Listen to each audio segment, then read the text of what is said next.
Before steel framed our skylines and concrete shaped our streets, there was a quieter battle being fought beneath them, a battle against water, not against storms alone, but against the slow, relentless seepage that could dissolve foundations, contaminate wells, and reduce entire districts to instability.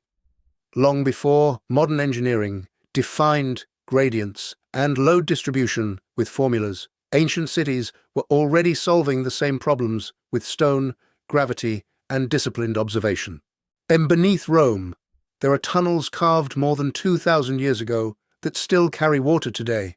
In London, medieval conduits continue to shape the modern sewer network. In Istanbul, vaulted chambers once built to manage overflow remain structurally intact beneath layers of history. These are not accidental survivals. They are deliberate systems, measured, aligned, and constructed with an understanding of flow that feels surprisingly modern. And the question is not whether ancient societies managed water. It is how they did so, with such precision, long before the language of modern engineering existed. Because when infrastructure built centuries ago continues to function beneath our capitals, it challenges a simple assumption that sophistication belongs only to the present. And sometimes what endures beneath our feet tells us more about a civilization than what rises above it. History does acknowledge ancient drainage. Rome's Cloaca Maxima, for example, is often cited as one of the earliest monumental sewer systems. Medieval European cities are known to have gradually improved sanitation. In Istanbul, Byzantine and Ottoman water management remains well documented. These are not hidden facts. What is less discussed is the consistency with which these systems appear across regions separated by geography and culture. From Northern Europe to the Mediterranean, urban centers developed underground networks that reflect a shared understanding of flow dynamics and structural stability. Stone channels were angled to maintain velocity without eroding their walls. Vaulted ceilings distributed weight evenly, allowing streets to function above them. Such designs require more than practical experience. They require accumulated knowledge. Engineers had to understand gradient calculation, material durability, and the relationship between surface and subsurface movement. Even without modern instruments, they achieved a form of precision that suggests systematic thinking rather than trial and error. When we frame ancient drainage systems merely as early sanitation, we risk understating their sophistication. They were not simply waste conduits. They were infrastructure designed to stabilize entire urban environments. Cities cannot mature without mastering water, and in that mastery, we glimpse the depth of their planning. What becomes even more compelling is the integration of these drainage systems into broader urban design. In several capitals, underground channels align directly with street grids, suggesting that surface planning and subsurface engineering were conceived together rather than sequentially. In Rome, for instance, some drainage corridors predate certain surface reconstructions, yet remain integrated into later expansions. In London, excavations reveal medieval conduits that continued functioning through multiple phases of rebuilding. The same pattern appears in Paris, where successive generations expanded earlier hydraulic networks rather than replacing them entirely. To build such systems requires coordination. Stone must be quarried, shaped, transported, and fitted with tolerances tight enough to prevent leakage. Gradients must be calculated across long distances without digital surveying tools. And maintenance access must be considered, and above all, the system must anticipate rainfall patterns and population density.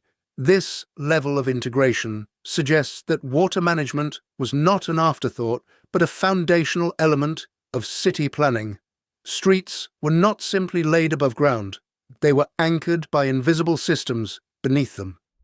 Personally, I find this deeply revealing. When a society invests in what will never be seen, it signals long-term thinking. Drainage does not generate prestige. It generates stability, and stability is rarely accidental. Modern engineering often frames progress as linear, as though each generation builds upon the previous with ever-increasing complexity. Yet, when we examine ancient drainage systems, the difference is not always capability, but terminology. They may not have used the language of fluid dynamics as we do today, but they understood its principles intuitively.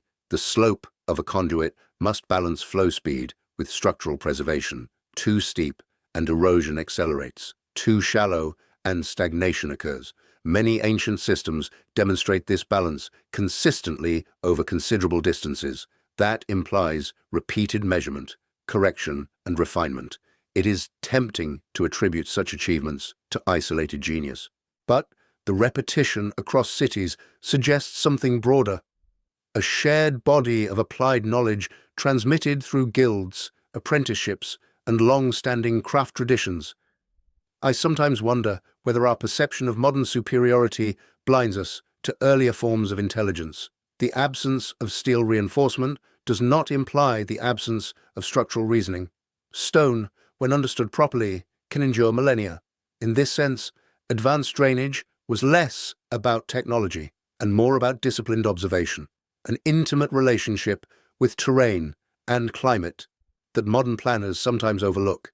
One of the most striking aspects of ancient drainage systems is their survival beneath later urban layers. In several capitals, newer infrastructure was installed above or alongside earlier conduits rather than demolishing them entirely. This created stacked hydraulic environments, old channels sealed but preserved, new ones adapting to shifting needs. The result is a city that manages water through time rather than in isolated episodes. Beneath a modern road may lie a 19th century sewer. Beneath that, a medieval conduit. And beneath that, an even older channel carved into bedrock. This layered persistence complicates the idea that modern engineering represents a clean break from the past. Instead, it reveals continuity. We did not begin from zero. We inherited frameworks that endured because they were sound.